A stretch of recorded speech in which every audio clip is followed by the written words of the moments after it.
opportunity. And okay, so actually this is somehow related to recent work with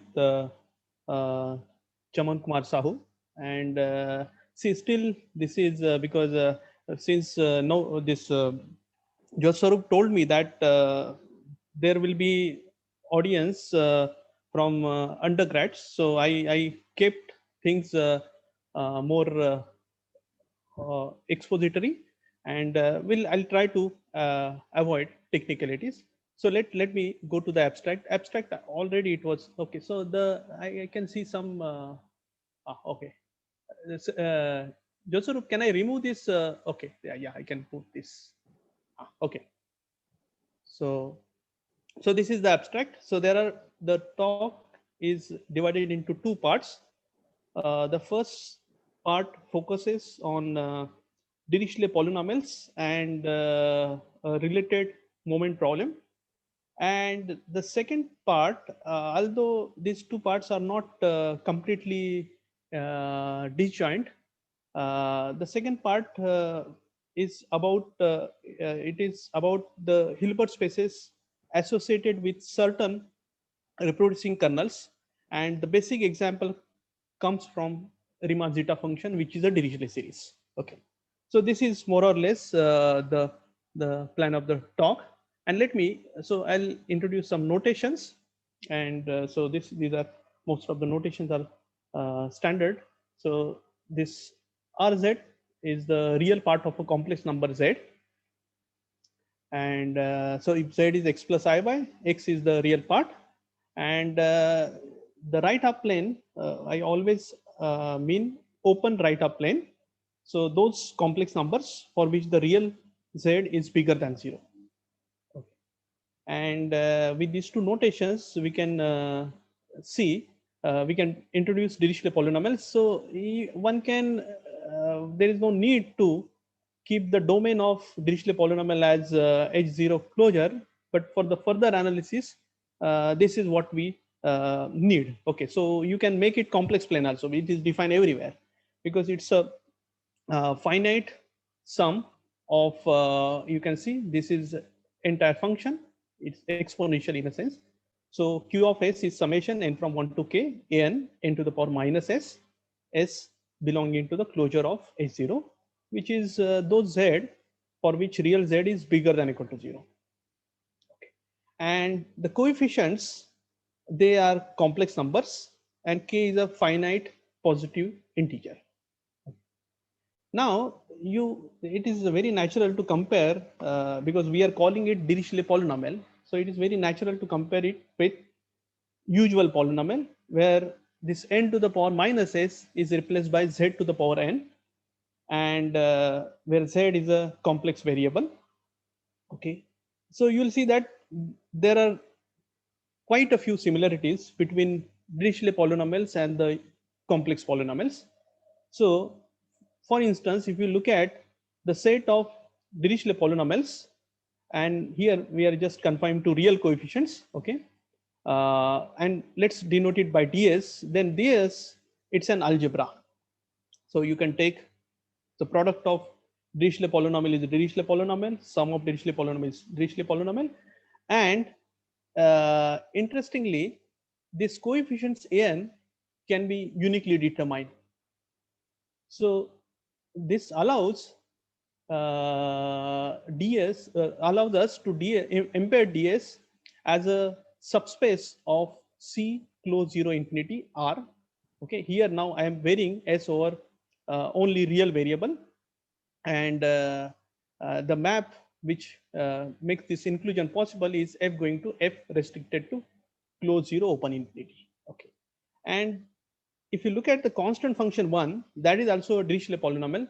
So this algebra of Dirichlet polynomials, it's a unital subalgebra with unity equal to the constant function 1. Okay, and this you are is giving it a soup norm, Sameer? Yeah, you can even impose, you can take a soup norm, but see now the first half is just algebra more or less. Okay, so here we don't need soup norm, but when we talk about the Hilbert spaces where ds forms a dense subspace, okay, there that is why I don't want to impose ds. So that is why I'm just saying unital subalgebra. I'm not adding any additional structure. Okay.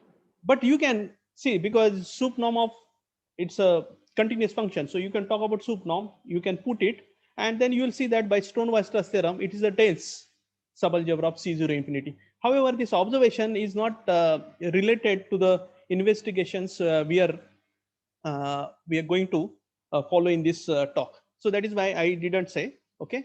But yeah, what you are saying is right, okay. And in fact, as I said, the interesting Hilbert spaces there, we go quite far up from the sup norm. Okay, so that is why this is the reason I didn't include. Okay, okay. Let me now. Okay, so because as I said, the students are there, so you should look at this recent monograph. So there are quite a few monographs on Dirichlet series, but this is quite recent, 2020. And if you are interested in number theory, then this is a very good exposition. I don't understand most of the topics, but I referred to this monograph for algebra of Dirichlet series. And so there are plenty of things in this monograph, so you can surely look at it. Okay, let me go to the next. Okay, now we analyze this algebra of Dirichlet polynomials.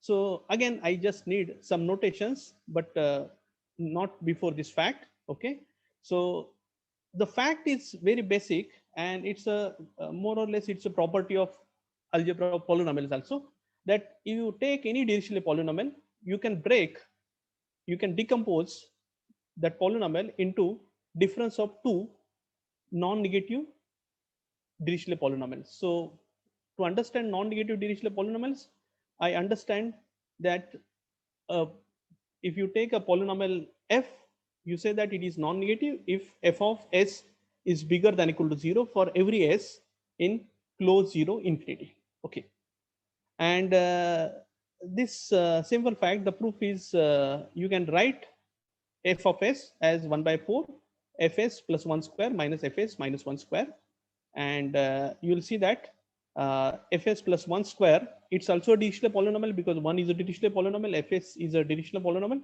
their sum, their square, and the difference is also Dirichlet polynomial. So so why I am telling this fact? Okay, so this is a one uh, common property enjoyed by usual polynomials and Dirichlet polynomials. Okay, and the essential difference between polynomials and Dirichlet polynomial is the following. So if you take a non-constant complex polynomial and you look at the limit of modulus of pz, then you will see that it is infinity. Okay, so it may be of interest to note that this property essentially says that the polynomial p is a proper map. Okay, in the means proper means topologically proper, in the sense inverse image of compact set is compact when you look at p as a function from complex plane to complex plane. Okay, now when you look at Dirichlet polynomial, you get something different, namely the limit of mod s tends to infinity of f of s, it's a complex number. It doesn't blow up to infinity. Okay, and you will see that this essential difference makes things more difficult or different. Okay, so okay, now I will just introduce these notations because I need for the further analysis. So you take any closed subset of closed 0 infinity, and you look at the subspace of C closed 0 infinity. Okay, just linear subspace. Okay, and then you can introduce the S plus K. It is those elements in S which are non-negative on K. Okay, so if I take K equal to close 0 infinity, the full set, you can denote it by S plus. Okay, for instance. So this is all non-negative elements in S. Okay, so with these notations and this fact. Okay, so I'll again come back to this property, and let me try to relate to the, we'll see one more property. Okay, and this property, it I named it that failure of the existence of a dominating function, but I need to explain what is the meaning of dominating function. So it's, I should have put quotes, okay, because it's a loose term, okay, which we have not defined. So what I want to say that if you take the constant one Dirichlet polynomial, then you cannot find a positive G, means D plus S, means G, which is a Dirichlet polynomial and it is non-negative everywhere, with the following property. What is the property? For every epsilon, there exists a compact set K epsilon of close 0 infinity, such that f of s less than equal to epsilon times modulus of g of s. However, this s is varying outside K epsilon. Okay. See, and why this is not true? Because if you take f of s equal to 1, then you will see that this, because the left hand side is staying away from 0, and the right hand side, because you take any compact subset of close 0 infinity, if you let s tends to infinity, then you'll get a contradiction, because g of s, we know that you can make it finite, as means the limit of gs is finite. Okay, and epsilon you can take it very small. So you'll see that this property fails for Dirichlet polynomials. However, one can see that this property is enjoyed by complex polynomials. Okay, so in a sense, so here you can call g as the dominating function, because we are looking for a dominating function which will dominate f in appropriate sense. Okay, and what this property has to do with this talk. Okay, so the last property, namely the decomposition into positive elements, and this property, this somehow, if you put together with one more additional condition, but it's just uh, what you can say that it's not okay. So one more condition, namely existence of the nowhere vanishing function. Okay, if you put all this, all three properties together, then you get the notion of adapted space, which was introduced by Choquet in the context of Banach space theory. I'll not get into details. However, you'll see that this space, the notion of adapted space plays a crucial role in the proof of modern proof of Riesz-Haviland theorem, which is presented in this. Uh, it's not a. It's a monograph. You can call it, or you can call it textbook also. Okay. So Smoot-Jen is the author, and the title is The Moment Problem, and it is published in 2017. Okay. And okay, so now we do not have one of the properties in the definition of adapted space, and we want to answer whether can can one formulate an appropriate analog of Riesz-Haviland theorem, which I have not stated yet, but let's assume that we know what is Riesz-Haviland theorem.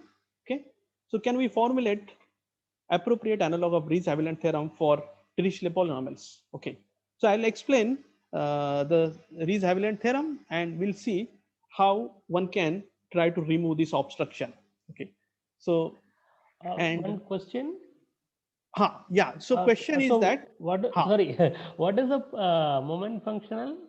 Yeah. Okay. So I'll explain both. I am going to give both the definitions. So positive linear functional, it's a linear functional, and it is, so it is. Okay. So I'm going to, I have included both the definitions. Okay. So Okay. I'll define positive linear functional, then moment linear functional, and Riesz-Haviland theorem says that these two are same. However, this is true for the algebra of complex polynomials. Okay. Now we want to know what happens for the Dirichlet polynomial. So let me give the definition of, okay, what happened? Okay, so here I have given the definition. So let me say I could have told verbally also, but let's not, because then I will do some mistakes. So let's follow the slides. So K is a closed subset of closed 0 infinity, and S is a subspace of C closed 0 infinity R. So this means continuous functions which are taking real values, and it is defined on closed 0 open infinity. And M is a subset of S, and L is a linear functional. So you must have seen linear map. So it's a linear functional defined on S. Okay. Now we say that L is M positive because M is the subspace of S. So the definition is quite simple. You take a Q from M, apply L, and if the value, because it's a real number, if it is non-negative, and if this happens for every Q in M, then you call L as M positive. So the role of M is clear because we are demanding this condition only for Q in M. Okay. So this is the first definition. We need to know Riesz-Haviland theorem. Second is moment functional. So now you will see that this LQ may not be given by integral with respect to measure. Okay. However, if you get such a measure, you call it a moment functional. So what does it mean? It means that you can find a positive radon measure nu. So you forget radon measure for the time being. I'll explain. So you can find a positive radon measure. So usually it is called representing measure of L on K, such that you can write LQ. LQ as a formula, namely LQ can be obtained by integrating QS with respect to this measure. Okay, over K. And you can do this for every Q in S. Okay. And by a radon measure, I understand a locally finite measure, which is inner regular, and the sigma algebra is Borel sigma algebra. Okay. So this is the definition of radon measure, and you can see that there is a relation between the M positive linear functional and K moment functional. Okay. Namely, if I start with a K moment functional, then it is automatically M positive, because if Q is non-negative, the measure is also non-negative. So the integral is also non-negative, and LQ is also non-negative. So L is M positive. So moment functional is okay. So here I just messed up little. Okay. So I should say that L on S, if it is a moment functional, then it is S positive. That's the only point I should make. Okay. Okay, modulo this, because I need this definition little more general than what I have used in this observation, but nevertheless, what I said is right. So you can see that moment functionals, they are positive. Now the question is assumed to be bounded, Sameer, throughout. No, we are not talking, there is no topology, because Oh, L I is see. defined only on subspace. See, that is why I don't want to take this norm. Okay. Oh, again the same problem. Yes. Okay. Yeah. Here we are not talking about bounded linear functions, only linear functions. Yes, yeah. Okay. So you'll see that it is somehow related to the usual moment theory, in the sense Hausdorff moment problem, or there are plenty of Stieltjes moment problem and like that. Okay. But it's a bit abstract approach to moment theory, and it's a very fruitful approach. Okay. So of course I learned from this monograph of Smujan. So this okay, now the question is, if I start with a positive M positive linear functional, or let me take S positive, can I say that it is a moment functional? Okay, that's a natural question. Okay, in general there is no hope. Okay, however, you will see that for polynomials this is always true. Okay, if you take S to be a subspace of polynomials, then both are equivalent, and this is the content of the Riesz-Haviland theorem. Okay, so Riesz actually proved in one variable, and Haviland extended to k variable polynomials. And so see, because here also I am talking about one variable polynomial, but one can talk about polynomials. Only thing is that you have to replace C0 infinity R by C0 infinity, you make K power R. That's all. Okay. Sameer, just a clarification, I believe. Yeah. Please. In case of polynomials, this nu turns out to be the counting measure, I guess. No, not really. See, because see, it's very simple. I can start with any measure and I can form a moment functional. Okay. Yeah. So then that will give a moment functional, and it has to be M positive. I see. So there is a Yeah, because you are not considering any topology as such. no. There is no topology. We are not. Right. Yeah. Okay. Now, okay. So without writing Riesz-Haviland, possibly I have conveyed that Riesz-Haviland is somehow whether the converse is true, whether a positive linear functional is necessarily moment functional. Okay. So this you can keep in mind. So let me introduce some more notation. You start with a sequence of non-negative real numbers and consider the real linear functional on the Dirichlet polynomial. Namely, what you do, because if you look at the Dirichlet polynomial, the basis is somehow n to the power minus s, basis elements. So you send n to the power minus s to wn. Okay. And you will see that this defines a linear functional. Now we want to know when it is a moment functional. That is the question. Okay, of course, I should mention that because I am just defining only on n to the power minus s, by linearly I can extend it to entire ds, the all Dirichlet polynomials. Okay, so that is also clear. Okay, let me now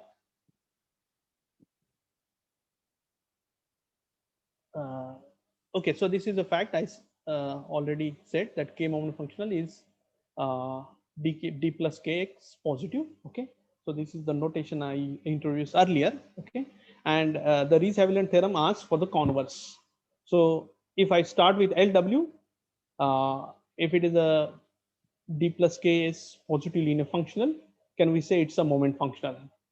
And so there is little bit of topology involved here. So if you take K to be a bounded set, the answer is always affirmative. Okay, and for unbounded sets, the answer is no in general.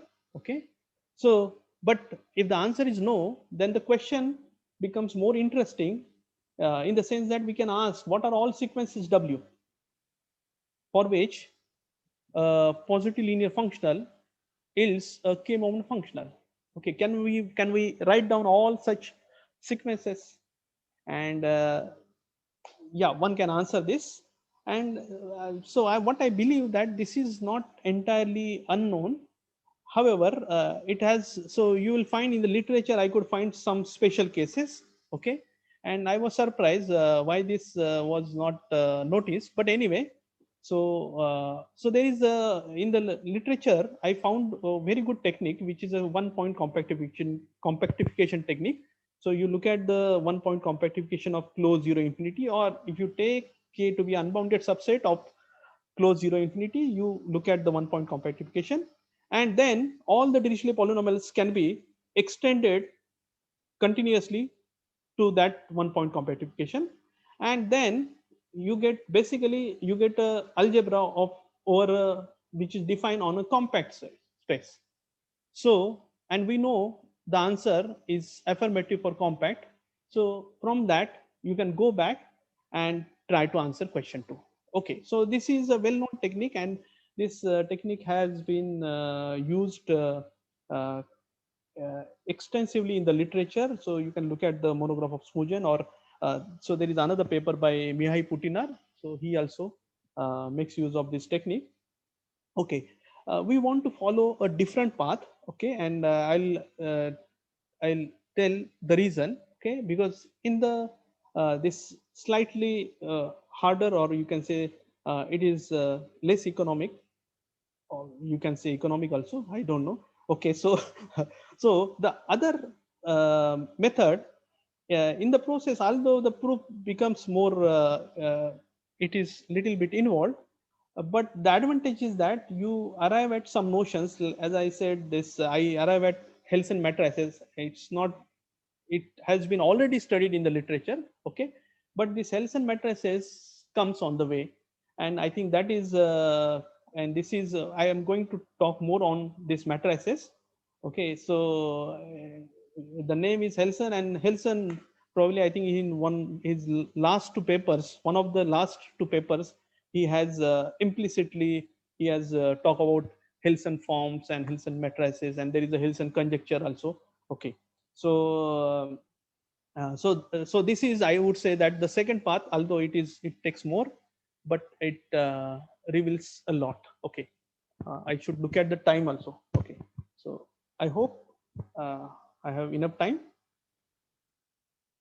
Okay, 30 minutes. Okay, so still I have not completed the half of the talk, but nevertheless, okay. So let me introduce some notions. So we call this sequence Wn to be Hausdorff log moment sequence. I don't know whether it is appropriate term, but I will explain why. So Hausdorff, usually in moment theory, if the moment problem is on the compact set close 0, 1, it is called Hausdorff moment problem. Okay. However, in the Hausdorff moment problem, the monomials t to the power n appears, and here t to the power log n are appearing. So that is why we are calling it log moment. I'm not sure whether it has some relevance in other subjects. Okay, but nevertheless, this problem appears very naturally while answering Riesz-Haviland theorem. Okay, and the task is, you start with a sequence of non-negative real numbers, and the task is to find a measure mu for every integer n bigger than to j. J is some fixed positive integer, and the task is to find the measure. This measure is called representing measure. It need not be unique, unlike the Hausdorff moment problem in general. Okay, and there are plenty of interesting examples. I'll discuss two examples. The first is, you can take log n to the power alpha.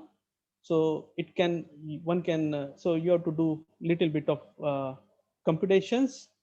This is calculus basically.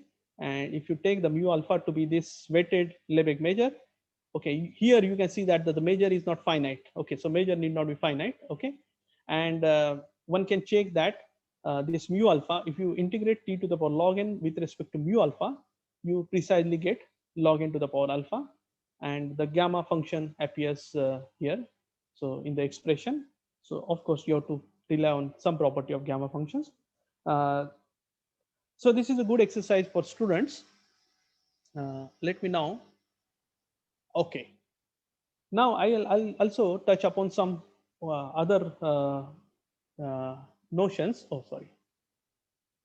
So if you take the, because primes are countable, so if you order them, if you look at the enumeration of primes p1, p2, okay, I think this is increasing. Okay, I'm not able to see part of it, but anyway, and then you can define the Bohr lift. Okay, so it is a very old, I think possibly Bohr has introduced this map in 1912 or maybe around that time.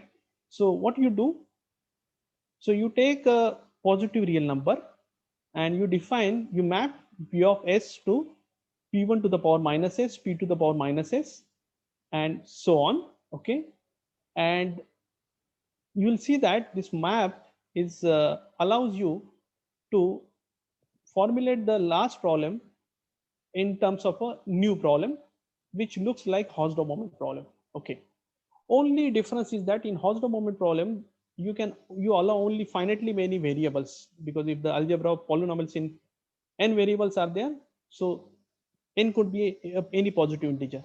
Okay, however, you arrive at a problem which contains infinitely many variables, and the reason is simple, because so again, this is, you need to do little bit calculation. So you take the representing measure nu of LW, okay, and you look at the push forward of nu by B.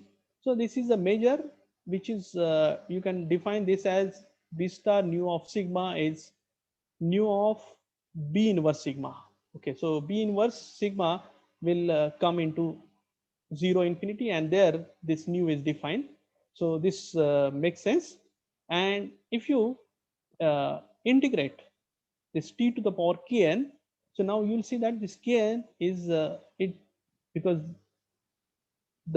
although it's a finite tuple at a time, but because the primes are appearing as the exponent, so if you take larger integer, you'll get many more exponents in the representation. So there are practically there are infinitely many. This is the moment problem, infinitely many variables. Okay. And however, t to the power kn makes sense because there are only finitely many at a time. Okay. Okay. Only the number of exponents may increase as you take larger and larger values of n. Okay. So and so this problem has been addressed in the literature. So this is usually called 0-1 infinity moment problem, and this has been well studied. Okay, so at least I know 2 papers. So I didn't cite the other paper because it talks about even more general moment problems. But this paper of Daniel Alpe, Jorgensen, and Kimse is relevant, and it is so they have obtained Riesz-Haviland theorem for infinite 0-1 infinity moment problem. Okay, or moment problem in infinitely many variables. Okay, however, you'll see that this somehow there is no way to go back to the general problem which I stated, because here we are imposing some more conditions on the representing measure, namely nu of singleton 0 is 0. Okay, so this 0-1 infinity moment problem doesn't solve the moment problem or Riesz-Haviland theorem I stated earlier. Okay, or I explained earlier. So these are some of the special cases which are known. Okay, now let me give the solution. And the solution is, as I said, it's topological in nature. For unbounded, you get a different representation, and for bounded, it's expected, namely it is integral ps d nu s. Okay, so in unbounded, you'll see that this is the obstruction, because unlike complex polynomials, the limit of p of s as s tends to infinity, it exists as a complex number. And you will see that this w1 may be strictly bigger than nu of k, or it could be 0. So there are 2 possibilities. If it is 0, then you will see that you get a moment functional. But if it is positive, then you will see that this is the obstruction, and that makes that could make a positive functional as non-moment functional. Okay. And coming back to the log moment sequences, we essentially, one can extract a formula for the log moment sequences. So this is the formula. If you like, you can make change of variable and get to, because this is n to the power minus s, you can come down to t to the power log n. Okay, and the measure is push forward of some of nu. Okay, so essentially this answers both.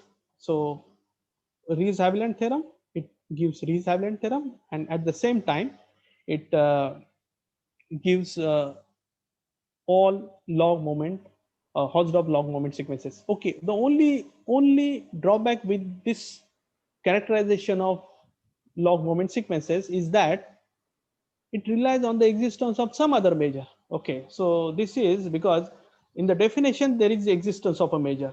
Now you are giving another characterization which also involves some measure.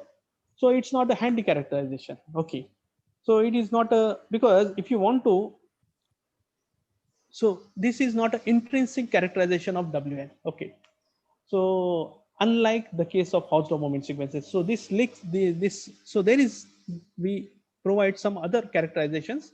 Okay, and I will not get into that. Okay, because I want to now move, and I want to relate it to the Helson matrices. I think this is I find very interesting. Okay, and then we'll go to Riemann zeta function and to Hilbert spaces, where we also talk about topology on Dirichlet polynomials. Okay, so Sameer, I just wanted to ask, So in Yeah, the yeah, previous slide, is it yeah. some sort of a decomposition of the linear So, function? okay, so essentially we are starting with a positive linear functional, and we are trying to understand, because see, LW is a moment functional if you get this formula, right? Mhm. So we are trying to understand how far LW is from being a moment functional. So you'll see that this first term is the obstruction. It makes, so yeah, it's a formula. We are providing a formula in terms of a representing measure of a positive functional. And however, this is not, because this first term, if it survives, then there is no way we can get a moment functional. Mhm. Sameer, this measure could be different for unbounded and bounded K. No. Actually here, okay, so let me see. See, usually if you see, because if you talk about, see, n equal to 1 case, okay, so in this case you get unique measure, okay. However, if you talk about the counterpart where n is bigger than equal to 2 onwards, then you may not get a unique measure. So here you get a unique measure. Yeah, yeah. Okay. Yeah. So yeah, it's a unique finite positive read-on measure. Yeah, Works it's for unique. both bounded Yeah, and yeah, both, unbounded. both. No, yeah, yeah. Unbounded doesn't make a difference. Yeah, yeah, but unbounded is it's reflected, because see, somehow when you unbounded means the behavior at infinity, that somehow that is the cause of uh, this cause of the first term, which I call it obstruction. Okay. So it Yeah. doesn't necessarily mean that for K bounded nu No, of K no, is no, no, W1, right? Okay. no, no, no, no, no, no, no, Okay. no, no, no. Yeah. Yeah. So this new K is always less than or equal to W1. So both possibilities are there. Okay. Okay. So this is more or less the half of the talk. Okay. Now the second half, I will now connect this Hausdorff log moment sequences to Hilbert spaces consisting Dirichlet series. Okay. So the definition of Helson matrix, it is like Hankel matrix, but in Hankel matrix, you'll see that this M and the sum of M and N, the AMN for which the sum is constant, all the terms are same, correct? So here the sum is replaced by product. So you can find a sequence Wn, so that AMN is Wmn. So like A12 and A21, they are same. A23 and 32 are same, and so on. Okay. So it's a very natural consideration. Okay. However, you'll see that this log moment sequences, they have something to do with the Helson matrices. Namely, of course, I can define AMN as WMN, M times N. Okay, it's a sequence. So it is obviously a Helson matrix. However, it is always a positive semi-definite Helson matrix. Okay. And why this is positive semi-definite? So this follows from the definition of log moment sequence, because there is an integral representations. So you can take the finite, if you look at the definition of positive semi-definite. So here is the definition. Basically, I have not given the more convenient definition, useful definition. So this definition just says that the matrix is positive semi-definite, but it is like converting one problem to other. So you have to look at the summation Ci Cj a of f of xi xj, and you need that to be bigger than equal to 0. In this representation, if you substitute the integral representation appearing in long moment sequence, then you will get positive semi-definiteness of this Helson matrix. Okay. Now I'll give one example. Okay. So which leads to an integral operator, and it's a very interesting. So let's take, because till now we are talking about in slightly abstract setup, but let me take now a concrete measure. So let's take M to be a Lebesgue measure on closed half infinity, and let's denote mu with the push forward of M by the function e to the power minus exponential e to the power minus s. Okay, and you compute the integral 0 to e to the power minus half t to the power log n d mu. So I think this calculation is correct, because yesterday I did, and then Chaman said it's a wrong calculation, so I corrected today. Okay, and so this is corrected by Chaman, so I think it should be right. Okay, but nevertheless I am more interested in the right hand side. Okay, so if you solve this, then you get 1 upon square root of n log n, and clearly this is a Helson matrix. Okay, oh sorry, this is a Hausdorff log moment sequence, because there is a measure. Okay, and from this, by the construction I explained in the last slide, amn is wmn we can look at, and that is a Helson matrix. Okay, now this Helson matrix, it is usually called as multiplicative Hilbert matrix. Okay, and so because it resembles the usual Hilbert matrix, where sum is replaced by product. Okay, and why it is interesting? It is interesting because if you look at, because this is a matrix, and if you look at the operator whose matrix representation is this, then you get an integral operator. And see, in the usual Hilbert matrix, you get Cauchy kernel here. Here in the multiplicative setup, you get Riemann zeta s plus u. I am going to give the definition of Riemann zeta in the next slide. Okay, so Riemann zeta of s plus u minus 1, and you will see that this is a bounded integral operator. I have not explained what is the domain, because to explain domain I need to talk about Hilbert spaces associated with kernels which come from Riemann zeta function.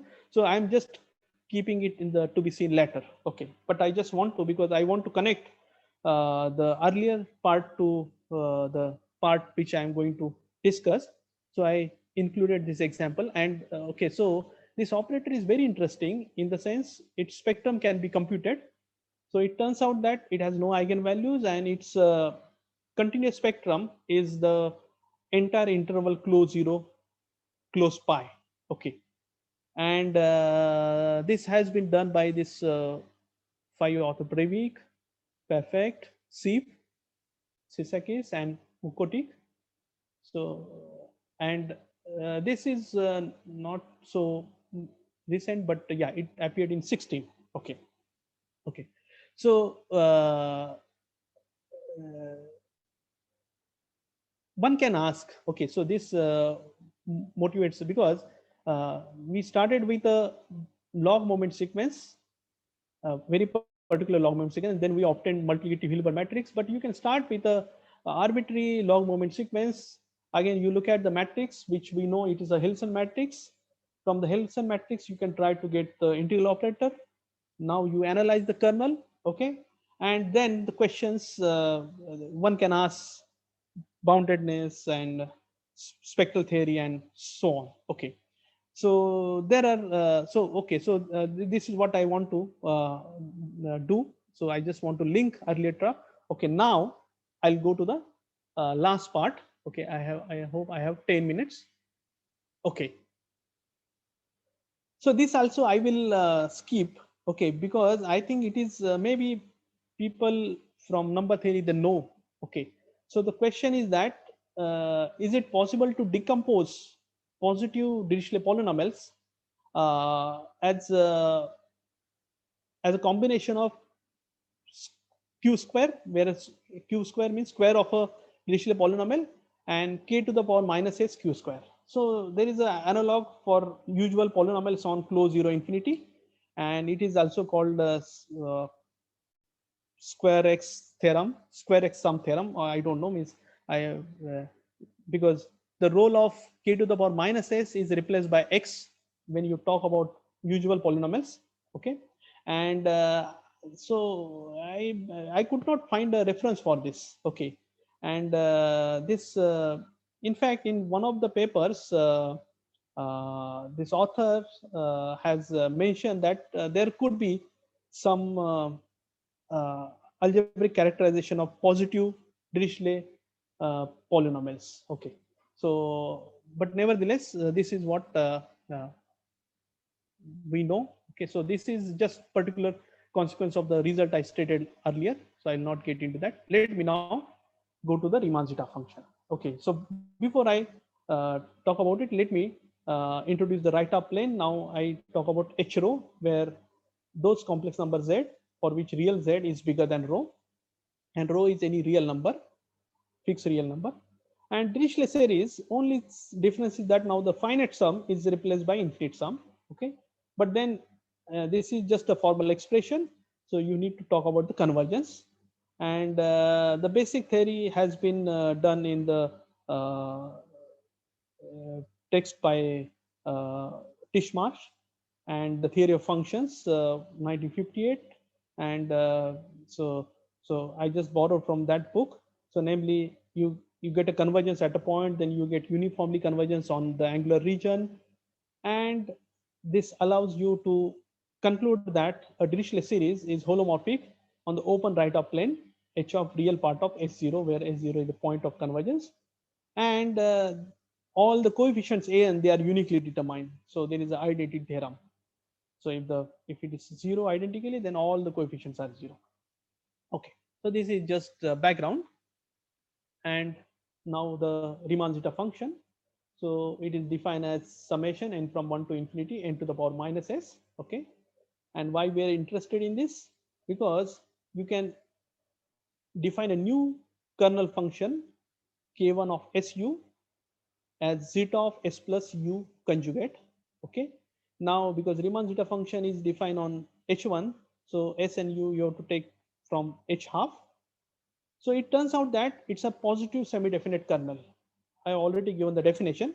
Okay, so now once it's a positive semi-definite kernel, one can associate a reproducing kernel Hilbert space. So there is a standard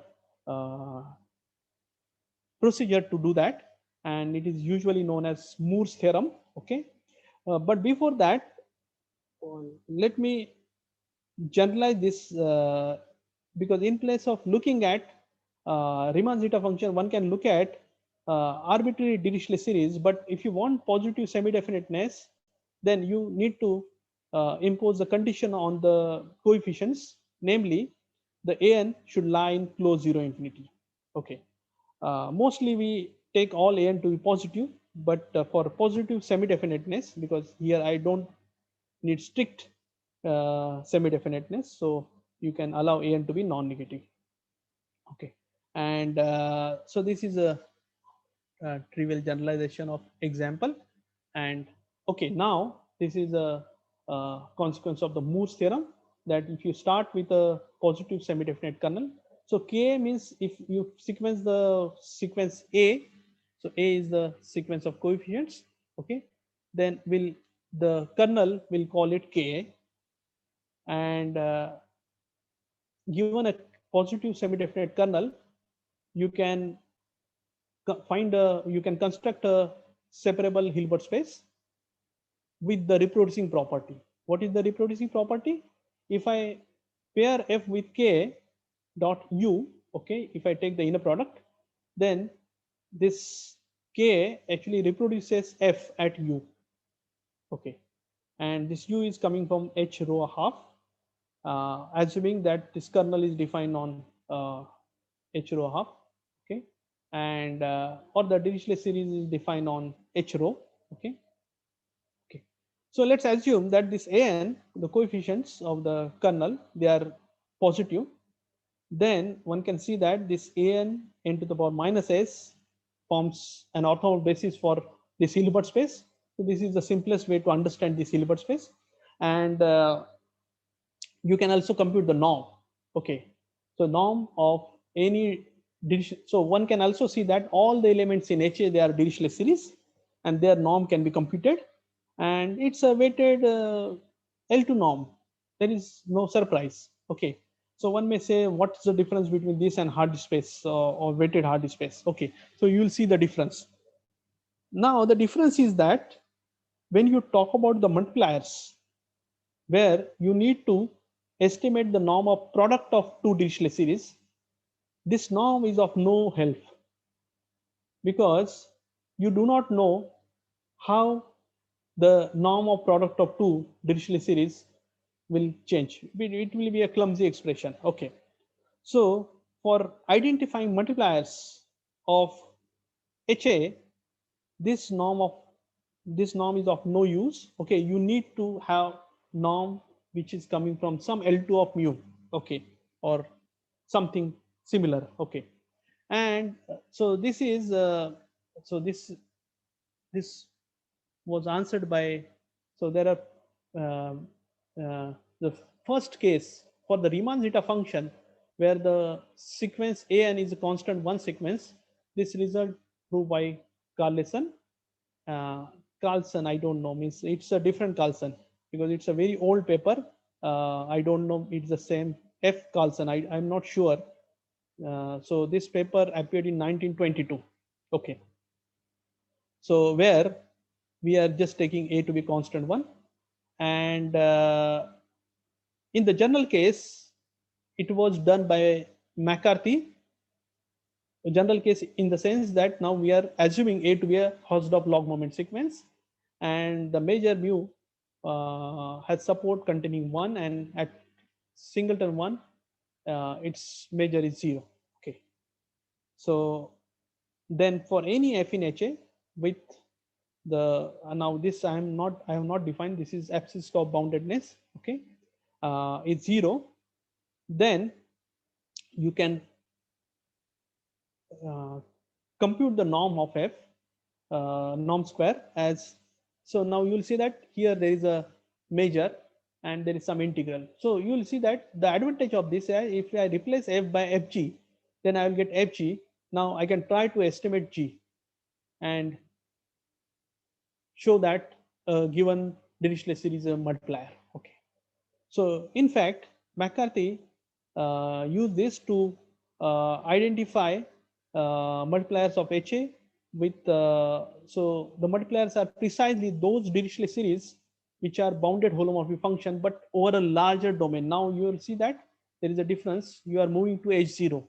Okay, so this is rather mysterious, but that is what happening. And the case where a is a constant sequence 1, or the case of Riemann zeta function, has been proved by Christian Sief and Hedenbaum and Lindqvist, and this appeared, it's an old paper in 1997. Okay, now so let me see how much time I have.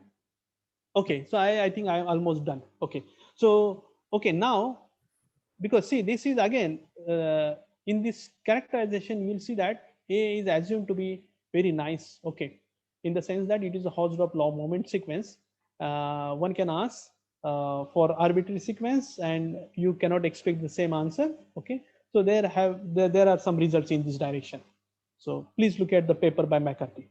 So I think I would like to stop here. Just a question. So where is the capital T appearing in the integrand? This is okay. So maybe this is T dt. Yeah. So Yeah, where is the yeah, T, this is small small t t. appearing? Yeah, the integral is from minus t to t. Yeah, yeah. No, but the integrand doesn't have small t. So Okay, maybe I missed something. Just a minute. Okay. So here I think here I missed. So it should be s plus it, is it? it. Yeah, yeah. Sorry. Okay. You're right. Yeah. Yes. It should. See, that is why this real. See, no. Maybe I think it is usually they use the notation sigma plus it, and yeah, this is sigma. Okay. This is sigma plus it. Yeah. Okay. Yeah. So this is a typo. I should correct it. Yeah.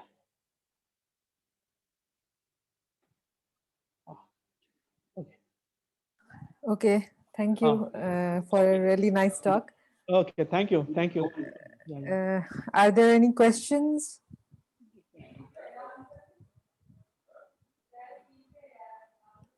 I did. I think I have missed out on the domain you were going to talk about, the integral operator.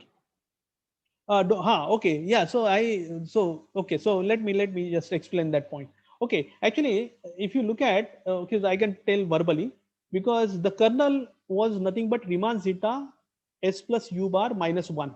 Okay, so the reproducing kernel Hilbert space associated with this kernel turns out to be the Hardy space of the upper half plane, but those functions which are vanishing at infinity, because you are subtracting 1, so you get those functions in the Hardy space of the upper half plane which are vanishing at infinity. Yeah. So that was the, and that, see, that is why I said to be seen later, because I need reproducing kernel. But you are right. I forgot to explain that point. Yes. Okay. Thank you. Yeah. Thanks. I just wanted to ask, I don't know if, so Yeah, yeah, yeah, here please. you are characterizing the multipliers of the space, right? Yeah, so this is, I presented mostly known results. So this Yeah, was the theorem of McCarthy and Christiansen. Mhm. Yeah. And what were you planning to say, because you ran out of time? So you were planning to say some result with your student also, right? Yeah, actually, I said something. So like this Riesz-Haviland theorem, that was one. And there are actually, because for that I need little bit more language. Namely, you can talk about, so see, because there is nothing special about, because all the kernels, this reproducing kernels, they are diagonal. Okay. So you don't need to confine to diagonal. You can take, because the multiple Dirichlet series, they have been explored in the literature. Okay. And you can start with a positive definite matrix. You can form a reproducing kernel which is non-diagonal, possibly non-diagonal. Okay. And then you can associate a reproducing kernel Hilbert space, and then you can ask all these questions. Okay. However, in general, you cannot hope for classification or characterization of multipliers. However, if you look at, see, for instance, if you look at the example of Helson matrix, okay. Now, if you talk about the reproducing kernel, whose coefficient matrix is nothing but the Helson matrix. Now, this is highly non-diagonal. Okay. Now, the question is that what can you say about those spaces? Can we characterize the multipliers? Okay. So this is what we have. So it's a ongoing work. Okay. And we have done some results in that direction. But yeah, Miss, as I said, I need, for the language, I need another lecture to talk about that. Yeah, okay, no problem. Yeah. Yes.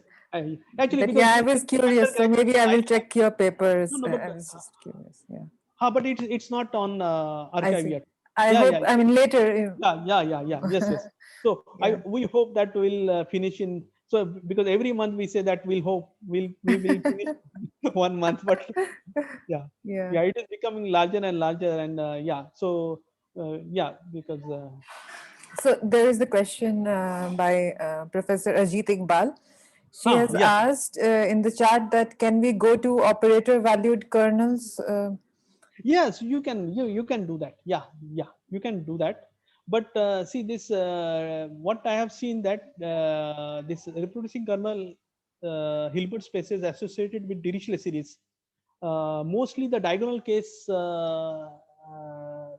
is understood up to certain extent. Okay, not completely. Okay, so the scalar valued case itself is like a open book, because diagonal to non-diagonal should have been considered first before getting into vector valued. So I think yeah. So this could be one of the generalizations, but the scalar case is not yet completely understood. See, as I said, if I start with a log moment sequence, I form the Helson matrix. I look at the corresponding integral operators, and I ask, what can you say about the spectral theory of this? See, because like this Volterra operators also, they are also integral operators, and they also, because there is a counterpart of, see, most of the results from this what you can say that from the unit disk, they have counterparts here, but it's you will see that there is no natural easier way to go from unit disk to right up plane. Okay, so one way is that Bohr map, but then you land up into infinitely many variables, and things become just out of control. So it's so these are the difficulties in this. In fact, actually, because I am not because nowhere I can understand anything out of that. But recently, the Helson conjecture, it is, I think, somehow related to whether the Helson form, whether it comes from a symbol. Okay, so this has been recently, not recently, the paper appeared in 17, but it has been published in 20, and it's a long paper, 95 pages paper by Harper. So it appeared in Forum Pi. Yeah. So that is one of the, what you can say, that big development in this topic. And see, it is because I think probably most of the harmonic analysts, they are interested, but people like also try to get into. Okay, so although I don't know much, but so it is of interest to all of us. It's a major development in the last few years.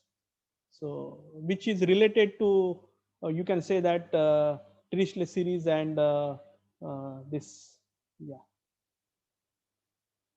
Yeah, if you can solve Helson conjecture, I think you'll be great. Okay.